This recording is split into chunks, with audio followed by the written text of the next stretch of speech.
Las elecciones presidenciales en Argentina, Guatemala y Haití se llevarán a cabo el próximo 25 de octubre y los motores electorales se prenden en dichas naciones, donde candidatos y votantes se mantienen en vilo y expectativa, aguardando su futuro sociopolítico y económico. Para analizar el momento actual de estos tres países, nos acompaña desde Buenos Aires, en Argentina, el periodista, escritor y analista político Pablo Ignacio Rossi. Aquí en nuestros estudios en Miami, Eduardo Gamarra, profesor del Departamento de Política y Relaciones Internacionales de la Universidad Internacional de la Florida, y también Héctor Chamis, profesor en el Centro de Estudios Latinoamericanos y en el programa Democracy and Governance de la Universidad de Georgetown y columnista del periódico El País de España. Comenzamos así esta hora interactiva de Cala en la Noticia, en el aire ya. Saludos desde Miami, soy Ismael Cala, gracias por estar en nuestra sintonía. Si usted nos está viendo en horario nocturno, significa que estamos en directo, que puede interactuar con nosotros, sobre todo ser partícipe de esta conversación que involucra tema electoral en 3 de nuestros países de la región. @Cala en Twitter y en el resto de las redes nos encuentra como Ismael Cala. La reflexión habla de noticia, no de los temas que vamos a debatir durante el programa, pero es algo interesante porque quiero comenzar justamente con la noticia de esta llamada telefónica realizada por el presidente estadounidense Barack Obama a la presidenta de Médicos Sin Fronteras, en la que el mandatario se disculpó por el bombardeo en el que fallecieron miembros de su equipo y pacientes en Kunduz, Afganistán, según informó este miércoles el secretario de prensa de la Casa Blanca, Josh Earnest. En el ataque aéreo del sábado realizado por fuerzas estadounidenses, 22 personas murieron, incluyendo varios niños. El Pentágono insiste en que el ataque fue accidental, pero la organización Médicos Sin Fronteras ha exigido una investigación independiente, asegurando que el bombardeo sobre el hospital siguió durante más de 30 minutos. En una audiencia en el Senado de Estados Unidos este martes, el general John Campbell, a cargo de la misión de la OTAN en territorio afgano, dijo que las fuerzas de Afganistán solicitaron el ataque, pero que fue una decisión estadounidense llevarla a cabo. Y le pregunto, ¿cómo se perciben los errores de un gobierno como el de Estados Unidos cuando de ellos se generan pérdidas humanas? ¿Es suficiente una disculpa del presidente? ¿Considera este accidente un daño colateral en la guerra contra el terrorismo? Vamos a dar la bienvenida a nuestros invitados. Buenos Aires, el periodista, escritor y analista político Pablo Ignacio Rossi, autor de los libros Libertad o Barbarie y Populismo Nunca Más. Gracias por estar con nosotros, Pablo, bienvenido. Gracias, Ismael, un gusto, un placer estar contigo. Y aquí en nuestros estudios, igualmente, en nuestros estudios en la ciudad de Miami, en nuestra mesa, quiero recibir a Eduardo Gamarra, profesor del Departamento de Política y Relaciones Internacionales de la Universidad Internacional de la Florida. Eduardo, un gusto recibirte en el estudio una vez más. Gracias, como siempre, por la invitación. Tú ya habías estado en el estudio. Sí, algunas veces. Ok. El que sí no había estado en el estudio, es la primera ocasión porque lo habíamos tenido desde Washington, es Héctor Chamis, profesor en el Centro de Estudios Latinoamericanos y en el programa Democracy and Governance de la Universidad de Georgetown y columnista del País. Bienvenido, Héctor. Gracias. Ahora sí nos vemos las caras y nos podemos dar un placer, las manos. Muy bien. Bueno, el tema del cual vamos a comenzar a hablar es elecciones. Ahora, próximo 25 de octubre. Pero la reflexión fue sobre esta llamada de Barack Obama a la presidenta de Médicos Sin Fronteras. Y yo hice 3 preguntas al final. A mí me gustaría escuchar la opinión de ustedes como analistas. Este tipo de errores son parte de lo que se llama daño colateral y es parte de rules of engagement o las reglas del juego. Eduardo.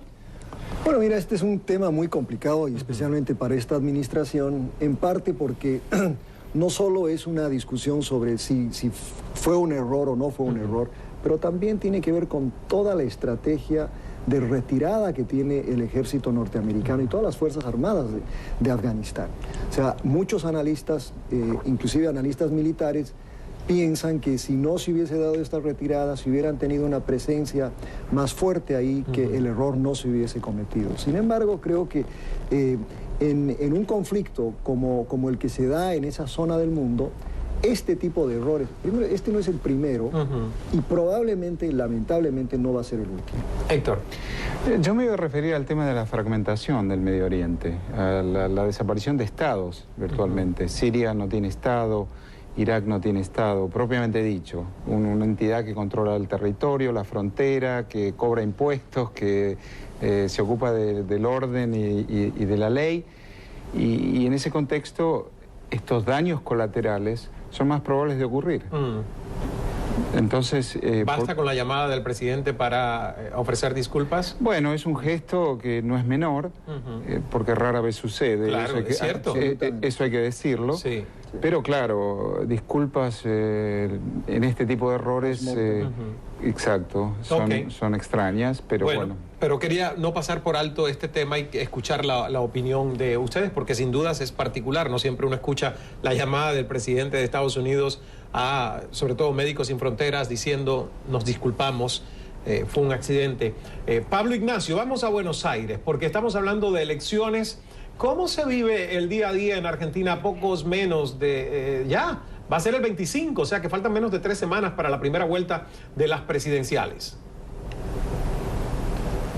Así es, Ismael, aquí se vive, te diría, un minuto a minuto, ¿no? Con una incertidumbre plena, porque estamos llegando a este 25 de octubre, después de un año largo electoral, sin certezas de lo que puede ocurrir. Para ponerlo en términos comprensibles rápidamente, hay una gran posibilidad de que Daniel Scioli, el candidato del oficialismo, llegue al 40% de los votos y supere el 40% de los votos y consiga una diferencia mayor de 10 puntos sobre su segundo contendiente y así gane en primera vuelta. Pero ese resultado no está asegurado aún. Por lo tanto, los encuestadores se manejan en el límite, en el margen de error, para ver si hay o no hay segunda vuelta. Mauricio Macri está en segundo lugar, pero con un Sergio Massa, Mauricio Macri, alcalde de la ciudad de Buenos Aires, jefe de gobierno porteño, y Sergio Massa, un peronista joven, lo conoces perfectamente, muy carismático, desprendimiento del kirchnerismo, que logró concitar una atracción que cada vez se vuelve por momentos más atractiva, más interesante para un público que todavía duda entre la continuidad o el cambio. En todo caso, el cambio, ¿quién mejor lo puede representar? Si Massa o Macri. Ahora, cuando hablas de Macri, principal candidato de la oposición, él ha indicado, por cierto, y esto es para nuestra audiencia internacional, que si llega a ser presidente exigirá a Nicolás Maduro la libertad inmediata de Leopoldo López. Cito textualmente lo que él dijo: vamos a exigir la liberación de Leopoldo López y si Maduro no acepta, vamos a reunir a los países de Mercosur para pedir que se ejecute la cláusula democrática. Vengo aquí a la mesa en Miami y les pregunto, ¿a los argentinos esto le es relevante o no? O sea, una declaración en medio de campaña, a poco de las elecciones, con temas Venezuela, ¿qué aporta o no aporta en este contexto, Héctor? Tiene menos relevancia que los temas internos, claro, la política doméstica, el día a día, como señalaba Pablo. Pero también hay que remarcar eso, ¿no? Porque Leopoldo López es un preso político y hay muchos otros presos políticos en Venezuela y América Latina ha estado en silencio y ausente. Quienes reclaman la liberación de los presos políticos, y Leopoldo López es emblemático, pero son muchos más, son los expresidentes. Expresidentes de Colombia, de Bolivia, de Perú, de todos los países, de Brasil, pero no presidentes en ejercicio. Y eso es una mancha en la historia de derechos humanos de América Latina, que es una región que ha sufrido violaciones a los derechos humanos por un momento en su historia durante mucho tiempo, y que tener democracia ha significado revertir eso. Y que América Latina esté en silencio es triste. Macri, de alguna manera, un candidato, un potencial presidente, tiene un gesto importante, un mensaje importante, que ojalá se propague por el resto de la región. ¿Qué piensas, Eduardo? Coincido con Héctor, solo haría dos diferenciaciones. Una, que no sé hasta qué punto en la Argentina, como tema de preocupación general, como lo veo comparativamente, gran parte de la lógica democrática, digamos, si ese es el término que queremos usar, de cómo ha gobernado Venezuela, o cómo se ha gobernado Bolivia, o cómo se ha gobernado Ecuador, de alguna manera no tiene en un país como la Argentina gran crítica social, porque de alguna manera o coinciden con ella o simplemente no lo ven como un acto autoritario, sí, ¿no? Y la otra cosa que creo que es importante rescatar es que el único presidente latinoamericano que ha criticado la posición de Venezuela en torno a Leopoldo López ha sido Luis Guillermo Solís de Costa Rica. Entonces creo que hay que rescatar lo positivo de eso, pero sí coincido, es una vergüenza, francamente, que ningún presidente, salvo Luis Guillermo, hayan hecho este tipo Bueno, de... y Macri ha hecho titulares, no solo en Argentina, sino salió con este comentario de política exterior y un pronunciamiento firme a todas las agencias de prensa del mundo. Exacto. O sea que como parte de la campaña y un poco de alcance internacional funciona este tipo de comentario, ¿no? O de expectativa. Ahora, el pasado domingo 4 de octubre se llevó a cabo el primer debate público presidencial en la historia de Argentina, donde justamente, Pablo, el único candidato que no asistió fue Daniel Scioli, del Frente para la Victoria. ¿Crees que su ausencia le ha restado puntos en las encuestas? O sea, a mí me resultó muy interesante. Yo entrevisté a Scioli cuando estuvimos en Argentina, a Massa, a Margarita Stolbizer. Nos faltó Macri en ese momento porque su gente de prensa nos dijo que todavía no estaba confirmada la candidatura y no querían hacer prensa internacional. A los demás los tuvimos. Ahora, ¿cuál es el simbolismo de que Scioli está pasando el debate y él está en un concierto de rock en el Luna Park? Bueno, es una imagen muy fuerte. Primero quiero decirte, Ismael, que coincido con los contertulios allí en estudio, porque es una vergüenza que la política argentina no se haya pronunciado cabalmente sobre la situación de Leopoldo López. Pero por otra parte, excepto Macri y por supuesto su gente, pero... es muy lógico también, porque en la Argentina lo que está en juego es continuidad o no de un ciclo populista que ha tenido un claro derrotero en paralelo, nunca llegando a ser el volumen que ha sido en Venezuela, pero compartiendo, por supuesto, su espíritu. Así que esperar de la clase política argentina, teniendo en cuenta que hay un 40% de los argentinos que hoy todavía aparentemente apoyan al oficialismo, no es redituable políticamente. Paso a lo del debate.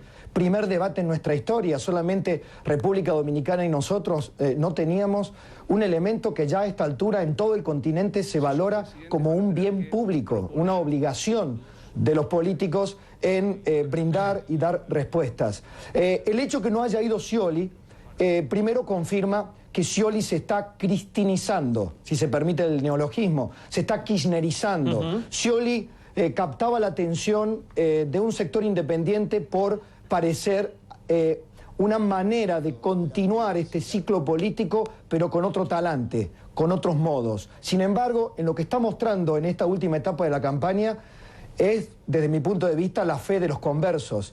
Está queriendo parecerse cada día más a Cristina Fernández en cuanto al autoritarismo, en cuanto al desprecio por la competencia y sus rivales. Me parece que aquí dejaron claro los otros políticos de la República Argentina que están dispuestos a generar un nuevo formato en la cultura política, algo que Daniel Scioli no suscribe con estas ausencias que se hacen muy fuertes en cuanto al silencio y al símbolo que representan. Para darte un elemento más simplemente, llevamos en la Argentina en los 4 días hábiles, últimos 4 días hábiles, 3 cadenas nacionales. Scioli ha reemplazado el debate por el monólogo en cadena nacional de la Presidenta de la Nación. Esa es su estrategia de campaña. Diálogo versus monólogo. Esto parece una posición maniquea, pero me parece que el símbolo es muy fuerte en lo que hoy se juega en nuestro país. Los que sí asistieron fueron Mauricio Macri, Sergio Massa, Margarita Stolbizer, Nicolás del Caño y Adolfo Rodríguez Sá. Y bueno, estuvo, por supuesto, ahí el atril vacío de Scioli. Hubo 20 segundos de silencio, que yo creo que fue más fuerte que la crítica, ¿verdad?, que se hubiera hecho. ¿Qué piensan ustedes sobre esto? ¿Está destinado a ganar? O sea, dicen que eso pasó en Argentina cuando Menem intentó también debatir, no se presentó, ¡pum!, y ganó. Bueno, este es parte de una estrategia electoral. Y en gran medida, quizás el análisis que hizo Scioli es decir que había más riesgo debatiendo que no debatiendo, ¿no? Como habíamos dicho anteriormente, quizás ya hay un 40% del electorado cautivo, ¿no? Que quizás ese 40% pudiese haber sido afectado por un debate en el que a Scioli le hubiese ido mal, y simplemente poniéndolo como un elemento en esta discusión, el debate iba a ser todos contra Scioli. Claro. Y poniéndose en esa situación, pues obviamente que él tenía las de perder, no las de ganar. Si tú, Héctor, fueses asesor de Scioli, ¿le hubieras aconsejado no ir como hizo y evidentemente sus asesores le aconsejaron? Antes del debate, tal vez es una recomendación que tiene racionalidad. Sí. Después del debate y con la reacción de la sociedad, habría sido y ha sido, por ende, una mala recomendación, porque la sociedad ha apreciado el debate. Un detalle importante del debate ha sido la civilidad política con que todos los otros adversarios en la elección se trataron unos a otros. La capacidad de conversar, de dialogar, de diferir acerca de programas, de políticas concretas, algo que Scioli jamás menciona, porque Scioli no menciona qué va a hacer con la economía, con la seguridad, con el narcotráfico, con la salud, con la educación, con nada. Y ese fue el debate. En un tono de una civilidad, me quedo con esa metáfora de diálogo versus monólogo, porque en un país que luego de 12 años de kirchnerismo ha estado acostumbrado a la crispación, a la agresión, a descalificar al adversario, haber visto eso es absolutamente reconfortante. Y tal vez la reacción de la sociedad en favor de ese debate termine siendo un costo para Daniel Scioli. Hay que esperar a ver qué va a pasar el próximo 25 y si habrá una segunda vuelta que entonces va a favorecer a la oposición. Es lo que los expertos y analistas dicen. Hacemos una primera pausa, estamos hablando con nuestros invitados de las posibles estrategias y eso es lo que quiero que hablemos cuando regresemos, posibles estrategias políticas que se avecinarían en Argentina en el caso de existir esta segunda vuelta presidencial. Y más adelante nuestros analistas de hoy nos ponen en perspectiva las elecciones presidenciales en Guatemala y Haití, a celebrarse igualmente el domingo 25 de octubre. O sea que es un súper domingo electoral en nuestra región. Ya regresamos con más de esta hora en Cala en la noticia. Gracias por estar en nuestra sintonía. Continuamos en esta hora especial de Cala en la política, analizando las próximas elecciones presidenciales en Argentina, Guatemala y Haití, que se llevarán a cabo el domingo 25 de octubre. Nos acompañan aquí en Miami Eduardo Gamarra, profesor del Departamento de Política y Relaciones Internacionales de la Universidad Internacional de la Florida; Héctor Chamis, profesor en el Centro de Estudios Latinoamericanos en el programa Democracy and Governance de la Universidad de Georgetown, es columnista del País y nos visita desde Washington. Falta que le hace el sol de Miami porque está bien pálido. En la ciudad de Buenos Aires, el periodista, escritor y analista político Pablo Ignacio Rossi, autor de los libros Libertad o Barbarie, Populismo Nunca Más. Eso era un chiste, Héctor. Bueno, lo del sol, pero no te viene mal el sol en con Miami. lluvia hoy, aquí en Miami. Es verdad, el recibimiento en Miami. Hoy no hubo sol, hoy hubo lluvia. Tú me decías fuera de cámaras, y es bueno que hablemos brevemente, que a pesar de que sí tenemos estas elecciones presidenciales, hay elecciones legislativas importantes también, ¿no? Sí, dos comentarios breves. El 6 de diciembre es la elección de renovación parlamentaria en Venezuela, donde todo lo que hablamos al comienzo acerca de Leopoldo López, los presos políticos, está en juego. Sí. Y si esa elección es limpia y es transparente, sobre lo cual hay dudas, y las encuestas son válidas, ganaría la oposición y muchas cosas podrían cambiar en relación a los presos políticos y al futuro de la democracia venezolana. También hay una elección parlamentaria el mismo día, el 25 de octubre, que todas estas presidenciales, en Colombia, que es importante porque Colombia coincide esa elección con el plan de paz. Y hay muchas especulaciones acerca de cómo eso pueda impactar sobre el comportamiento electoral de la sociedad. O sea que hay que estar pendientes también a estas elecciones legislativas, aunque no son presidenciales, son importantes en estas sociedades.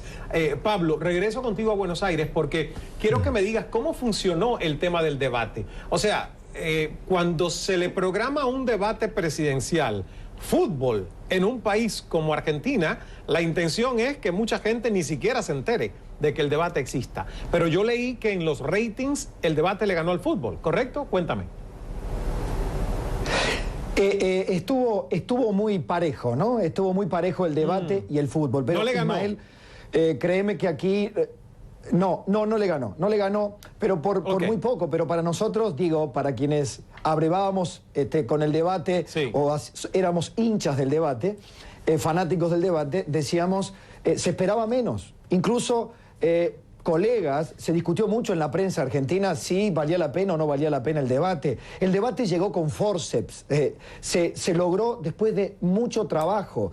Hay que decir que la gente de Daniel Scioli, el candidato oficialista, hasta 10 días antes estuvo trabajando con los organizadores para concurrir al debate. Fue una decisión de último momento, la de no ir, no convenía, no podía defender. Yo escuchaba recién que allí los analistas muy bien decían que iba a ser el más atacado, pero vaya, en Brasil Dilma Rousseff ha sido atacada, en Estados Unidos el presidente obviamente tiene que defender su gestión. Esto forma parte de la cultura de los debates y para eso se prepara. El propio jefe de gobierno de la ciudad de Buenos Aires, Mauricio Macri, se sometió, siendo jefe de gobierno y antes candidato, a el juego de los debates, claro que en la dimensión de la capital federal. Yo creo, Ismael, que como también bien decían los analistas desde allí, hay un núcleo duro que el kirchnerismo sostiene no se va a...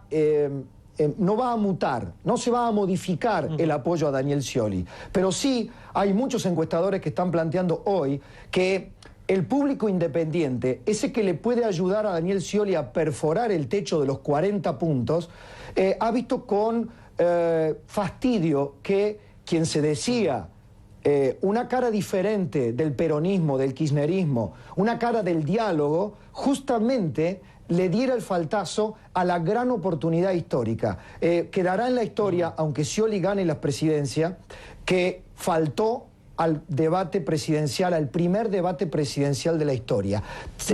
Fue muy acotado, fue quizá guionado, no tuvo la dinámica quizá de los debates con toda la tradición que tiene en los Estados Unidos, la política norteamericana, o quizá en Brasil, o quizá en Chile, pero para nosotros fue como una especie de primer embrión muy auspicioso, ¿no?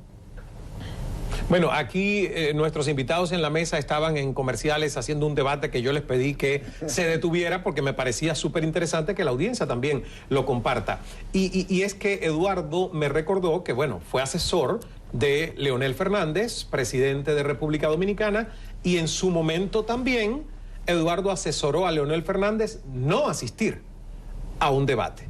O sea que cuando se supone que alguien lleva la banderita de líder, lo que le dicen es, mejor no dialogues.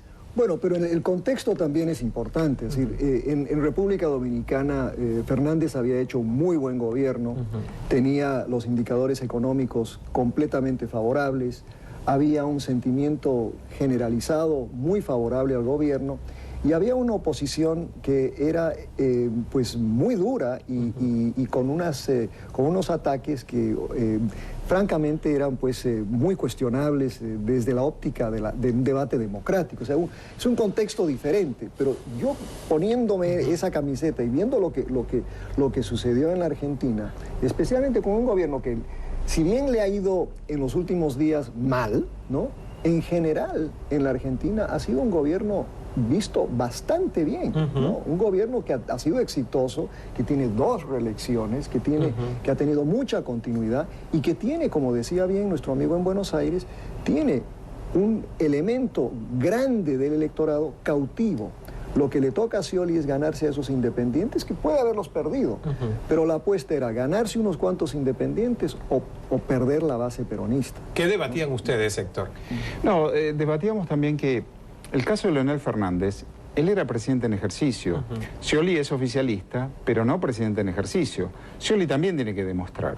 En el caso de Leonel Fernández hablaba su gestión de gobierno por sí misma, pero no es el caso de Scioli, porque no ha sido presidente, por un lado.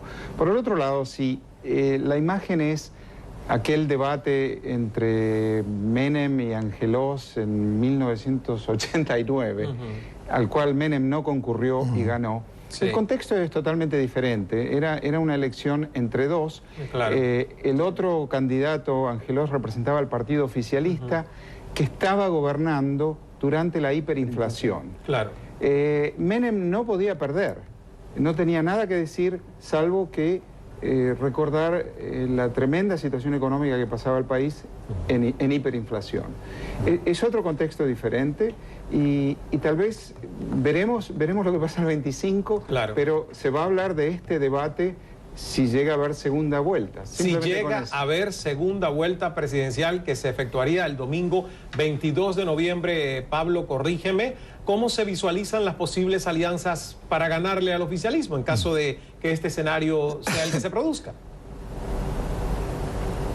Bueno, si me permites, Ismael, creo que en el fondo lo que estaba para debatirse hoy, estaba para debatirse en ese momento en la Argentina es qué pasa con este momento político. Es cierto, como dice Gamarra, que ha sido un gobierno, un ciclo exitoso, con populismos que han sido exitosos en el concierto latinoamericano a partir de los buenos parámetros de las commodities y de una región que se ha visto beneficiada. Ahora bien, la Argentina está llegando a un fin de ciclo en donde la economía mandará fundamentalmente el año próximo, dicen los expertos. Estamos llegando a esta elección, como muy bien señalaba recién el otro analista, estamos llegando no bien, Scioli no es el gobierno exactamente, hay una gran incertidumbre sobre lo que va a pasar con la economía, qué va a ocurrir el 10 de diciembre, las arcas del Banco Central están prácticamente desguazadas, la definición sobre la negociación con los holdouts, los llamados aquí fondos buitres, es un elemento prioritario. No es clara la estrategia de Scioli sobre qué es lo que hará, si devaluará nuestra moneda aún más. Todo eso estaba por dilucidarse, está por dilucidarse. En relación a, tenemos 30% de pobres, tenemos 12 millones de personas en la pobreza, tenemos 18, 19 millones asistidos por planes sociales. A mí se me asemeja a la Argentina de hoy como el Brasil que estuvo dirimiendo qué hacer antes de la reelección de Dilma Rousseff, ¿no? Había mucho miedo, había mucha tentación y necesidad de conservar lo poco o mucho que se tenía, perder subsidios, perder ayudas del Estado, perder puestos públicos. Esto tiene que ver con el 40% que hoy tiene Daniel Scioli o tiene el oficialismo. ¿Cuáles pueden ser las estrategias? Bueno, lo lógico sería, sí, si Scioli está en primer lugar, que se unieran Massa y Macri, que gane quien gane, haya estrategias de complementariedad. Pero te diría que hoy nada está seguro. Digo, los acuerdos entre Massa y Mauricio Macri todavía están en una especie de nebulosa porque no está muy claro qué puede hacer el electorado de Sergio Massa de origen peronista. En estos momentos se están dando fugas, ¿no? Transfugas de filas de Sergio Massa hacia el Frente para la Victoria, fundamentalmente en la provincia de Buenos Aires. Por lo tanto, las estrategias políticas podrán ser de la superestructura de los candidatos, pero habrá que ver si sus votantes responden a esas estrategias. Vamos a hacer una pausa. Gracias, Pablo, Héctor, Eduardo. Ustedes siguen por el resto de la hora con nosotros. Solo cambiamos de país. El tema sigue siendo el mismo. Pablo también se queda con nosotros desde Buenos Aires porque al regresar vamos a hablar de Haití y Guatemala. Elecciones también programadas para el domingo 25 de octubre y de qué manera los resultados podrían afectar o beneficiar a nuestra región. Así que no se me vaya, regresamos enseguida. De vuelta una vez más en esta hora de Cala en la Política, analizando con nuestros invitados las próximas elecciones presidenciales. Bueno, ya analizamos la de Argentina, nos queda Guatemala y Haití, que se realizarán el domingo 25 de octubre también este año. Nos acompañan en Miami Eduardo Gamarra, profesor del Departamento de Política y Relaciones Internacionales de la Universidad Internacional de la Florida, Héctor Chamis, profesor en el Centro de Estudios Latinoamericanos en el programa Democracy and Governance de la Universidad de Georgetown, columnista del diario El País, y desde la ciudad de Buenos Aires, el periodista, escritor y analista político Pablo Ignacio Rossi, conductor de los programas radiales Enfoques y El Observador de Cadena 3. Que por cierto, hay muchos comentarios, Pablo, que te invito a que luego contestes en Twitter, a ustedes también, pero desde Argentina, mucha gente opinando sobre tus comentarios aquí en el programa. Pasamos de Argentina a Guatemala. También, 25 de octubre, hay dos candidatos que son Jimmy Morales del Frente Convergencia Nacional y Sandra Torres de la Unidad Nacional de la Esperanza, que fue primera dama, la ex esposa del presidente Álvaro Colón. Ustedes recordarán también a nivel internacional hubo un divorcio en medio de todo, bueno, todo aquello. Ahora se están disputando la segunda vuelta electoral. Eduardo, ¿cómo se observa el panorama en Guatemala, sobre todo después de los últimos acontecimientos? El presidente que tuvo que ser procesado, la vicepresidenta también presa. ¿Cuál es el ambiente? Bueno, obviamente es un ambiente inusual, quizás inusual en toda América Latina, ¿no? Es raro ver un presidente en ejercicio renunciar la misma semana de las elecciones y que las elecciones se lleven a cabo dentro de unos parámetros, digamos, de normalidad, ¿no? Pero también es extraño ver un resultado donde las encuestas mayoritariamente le daban la victoria a otro candidato, no a ninguno de los dos que salió. En ese caso, ¿cuál era? ¿Valdizón? Valdizón. Valdizón, Manuel Valdizón. La mayoría de las encuestas... Que él se retiró. Se retiró, ¿no? O sea, o sus asesores le aconsejaron retirarse. Bueno, había perdido. Sí, había perdido. Había llegado tercero finalmente. Reclamó, ok. Pero o sea, perdió las elecciones, eran muy cercanas, pero al final desistió de dar la batalla, ¿no? Ok, pero por eso, cuando sale la noticia es que él se retira. Absolutamente, ¿no? O sea... Sí. Se retira y da paso primero a Sandra Torres, que es una mujer que fue una primera dama de hierro, digamos, que tenía a su cargo una gran parte de los programas sociales, una persona que hizo una campaña electoral, que se divorció para habilitarse como candidata cuando su ex marido era presidente. Sí, pero cuando se lo dijeron ella lo negó. Exacto. En su momento. Bueno, por o sea, supuesto, ¿cómo alguien, sí, pero aquí voy de nuevo a la política, cómo alguien a quien le puedes creer que dice en un momento cuando la prensa le pregunta, ¿usted se divorció por estas razones? No, señor, no me divorcié por estas razones. Estoy harto de la cantidad de políticos que le mienten a la gente. Entonces, ¿cómo es posible? Yo quiero que tú me digas como analista político, lo que pasa es que te estoy poniendo en una situación difícil porque a ti te toca asesorar a esta gente. Y te pagan por eso, Eduardo Gamarra. ¿Sí o no? Bueno, no he tenido el privilegio de trabajar en Guatemala. No con ella. No estoy hablando con ella. Pero estoy hablando de cómo justificas que alguien le crea a una persona que en su momento dijo una mentira y que ahora... Bueno, mira, yo creo que para contextualizar esto un poquito más, quizás son las mismas preguntas que hoy se hacen de una candidata como Hillary Clinton, ¿no? ¿Cierto? Y lo que tiene sentido político no necesariamente tiene sentido en un contexto familiar. O sea que la política es pura diplomacia, puro engaño y pura manipulación. Es lo que tú me estás diciendo en otras palabras. Lo que te estoy diciendo es que una persona como Sandra Torres, que en su momento era una mujer muy popular, una mujer que se la veía como que resolvía los problemas de la gente a través de ciertos programas sociales, logró una aceptación, pero que tenía obviamente bloqueado el camino electoral. Ahora, yo creo que si ella dice que no se divorció para lograr la candidatura, pues hay que creerle, ¿no? Hay que creerle, o sea que había problemas matrimoniales. No, pero está citada, esto fue en el 2011, está citada diciendo la frase bien pomposa, me divorcio de mi marido para casarme con el pueblo. Por el otro lado, más allá de mentiras o triquiñuelas, aquí lo que está en juego es el espíritu constitucional que Sandra Torres violó con esa estrategia política. Bueno, gracias por aclarármelo.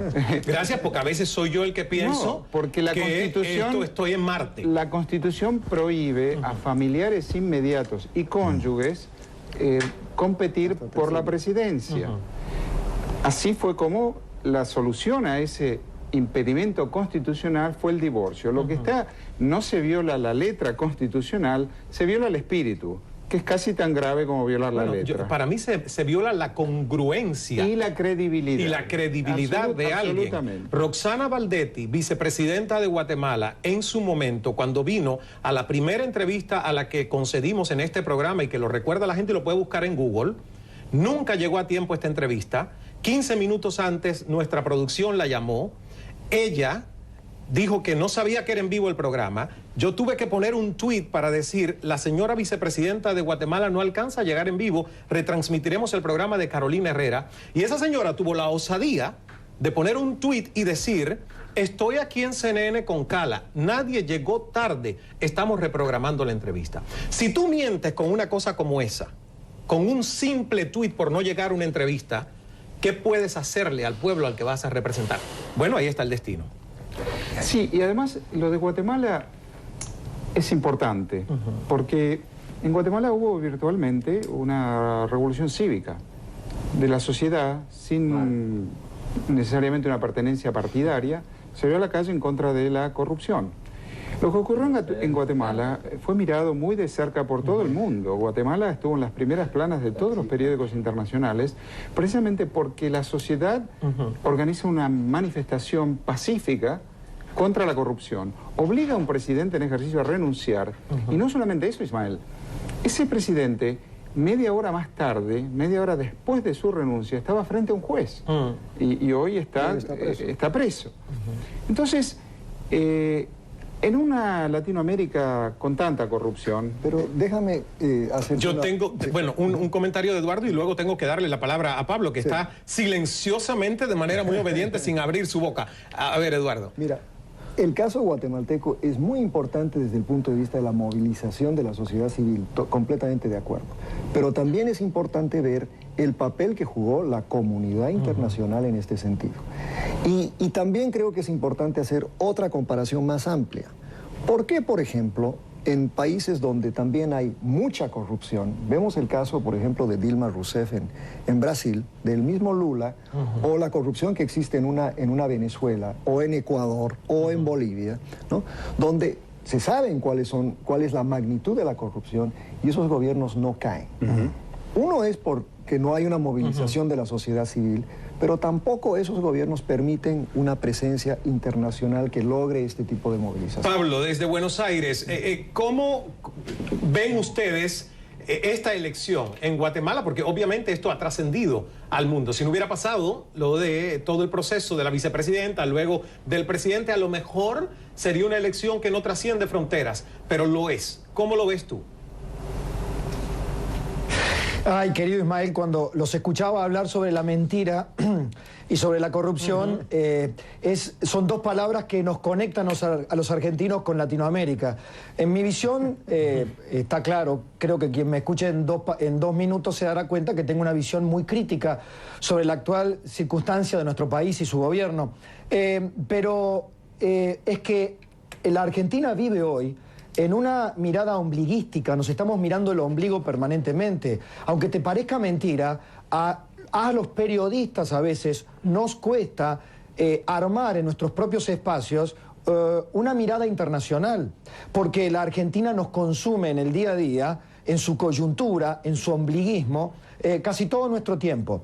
Lo que podemos observar en estos escándalos son, en Guatemala, por ejemplo, son algunas simetrías con lo que pasa en nuestro país. Un caso que seguro Héctor te conocerá, Eduardo también, Santiago del Estero, provincia argentina, en donde el gobernador Zamora, un radical, que luego se pasó a las filas del kirchnerismo, en la época de Néstor Kirchner, en la transversalidad, quería la reelección indefinida. Para eso hizo que la justicia provincial del Estado, de la provincia de Santiago del Estero, le diera ese recurso. Se lo concedió un juez amigo. La Corte Suprema de Justicia, finalmente, en un recurso extraordinario y veloz, dijo, no señor, eso es violar la ley, usted no puede presentarse nuevamente. ¿Qué hicieron? En Santiago del Estero se presentó la mujer, la esposa del gobernador Zamora, obviamente ganó las elecciones. No había ningún impedimento legal para que la esposa fuera la gobernadora, pero no tenía ningún tipo de ni trayectoria ni trascendencia política. La conclusión es que el feudo continúa y que las democracias en América Latina se parecen a veces en una lamentable repetición. Gobiernos matrimoniales, feudos, con poder de castas. Esto está pasando en nuestro país. Yo recién escuchaba sobre la corrupción, Eduardo citaba varios países. En nuestro país, en nuestro país la corrupción es ostensible y está ante la mirada de todo el mundo, lo cual no significa que tenga correlato electoral. Pero sí tenemos un vicepresidente procesado por múltiples causas por querer quedarse, con la máquina de hacer billetes, ¿no? Pablo, me tengo que ir a la pausa porque nos queda muy poco tiempo. Repetiremos me gusta este trío. O sea que esto hay que repetirlo con ustedes. Sandra, no me grites al oído, nos vamos a publicidad. Mi productora está loca esta noche. Vamos a la pausa y regresamos con el bloque enseguida. Ya volvemos. Gracias por estar en nuestra sintonía. Bueno, nos hemos comido gran parte del tiempo del programa. Nos quedan 2 bloques muy breves para hablar de Haití. Elecciones también este próximo 25 de octubre. Eduardo, has estado en Haití en reiteradas oportunidades. Bastante, sí. ¿Cuál es el panorama? Bueno, es un panorama bastante, digamos, dinámico, porque hay 54, ya no 55, pero 54 Ese candidatos. Es un carnaval. Bueno, es una situación donde, visto desde el punto de vista de lo que yo hago, que hago encuestas, por ejemplo, es muy difícil medir a 54 candidatos, ¿no? Por una parte. Segundo, es simplemente, por ejemplo, pensar en cómo va a ser esa segunda vuelta, ¿no? Donde tienes que lograr 50% más 1 para llegar a la segunda vuelta, también va a ser muy complicado. ¿Pero quiénes son los favoritos? Bueno, hay como 10 personajes que son importantes. El candidato oficial del partido Ted Calais, del presidente Martelly, es un señor que se llama Jovenel Moïse. Está un candidato que ya fue candidato el año 2010, que es Celestín, Jude Celestín. Está un candidato de oposición que se llama Moïse Jean-Charles, que es un candidato interesante, populista, desprendimiento de Famila Balaz, el partido de Aristide. Y está la candidata del expresidente Aristide, que es Maryse Narcisse. Que es médico, ¿no? Médico, una mujer profesional, una mujer muy interesante y que al menos en una de las últimas encuestas que vi le va relativamente bien. Tengo un minuto antes de la pausa. Héctor, ¿cómo ve Estados Unidos esta elección de Haití? John Kerry, por ejemplo, todo lo que... allí estuvo, sí, complicadísimo. Haití sigue bajo la larga sombra, digámoslo así, del terremoto, incapaz de reconstruir su economía y con un Estado además completamente fragmentado.